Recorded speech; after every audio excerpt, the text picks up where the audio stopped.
La frenata improvvisa, poi il terribile impatto è una scena che i presenti non potranno dimenticare: il corpo della donna sbalzato sull'asfalto dopo il violento urto con l'auto.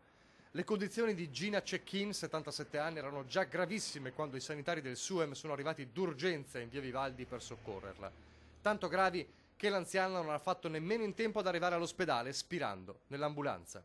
Una tragedia consumatasi in pochi istanti tra via Vivaldi e via Borgo Treviso, quando stamane alle 10:30 Gina stava attraversando la strada sulle strisce pedonali, ed è allora che una Fiat 500 condotta da un 21enne di Fonte si è materializzata improvvisamente davanti ai suoi occhi.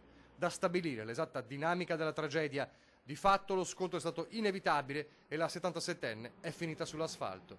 Fatale per la donna l'aver battuto violentemente la testa contro l'asfalto. Immediato l'allarme dei presenti. Sul posto, oltre al SUEM, la polizia stradale di Castelfranco e anche la polizia locale, che ha chiuso al traffico la strada per consentire i rilievi degli agenti.